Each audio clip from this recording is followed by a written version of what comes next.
अस्सलाम वालेकुम। आज हम आपके साथ शेयर कर रहे हैं इमली की खट्टी मीठी चटनी। बहुत ही मज़े की, बहुत ही टेस्टी लगती है ये। ख़ास तौर पे रमज़ान में पकौड़ों के साथ, चाट में या फिर इनको दही भल्लों में, दही पकौड़ियों में डालें तो बहुत मज़ा आता है। तो ये हमने आपके साथ शेयर की थी रेसिपी इमली का पल्प की। वही पल्प है ये। हमने 2 कप्स लिए हैं और शक्कर डाल दी है, इसमें गुड़ भी डाल सकते हैं। शक्कर हमने डाली है तकरीबन 1.5 कप और ये नमक चला गया है 1 टीस्पून और ये ज़ीरा है 1 टीस्पून और ये सौंठ पाउडर है हाफ़ टी स्पून और ये है अजवाइन हाफ़ टी स्पून। तो ये सारी चीज़ों को हमने डाल दिया और ये दड़ा मिर्चें हैं, crush chilli flakes 1 teaspoon full. तो अब इसको हम पकने के लिए रख देंगे।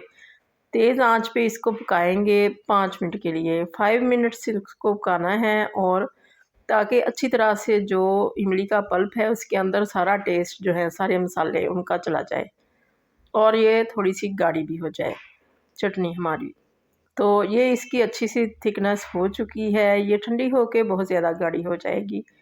तो इसको हम साइडें भी साथ साथ साफ़ करते जाएंगे क्योंकि ये जमती है बहुत ज़्यादा।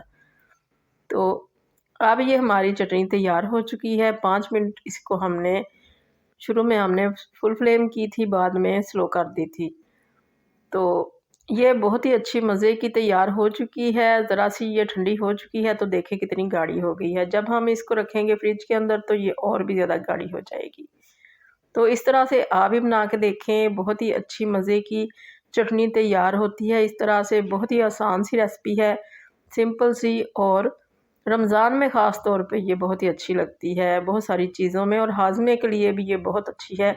तो इस तरह से बना के देखें। अल्लाह करे आपको ये रेसिपी पसंद आए और आपकी बहुत अच्छी बने। दुआओं में याद रखिएगा। अल्लाह हाफ़िज़।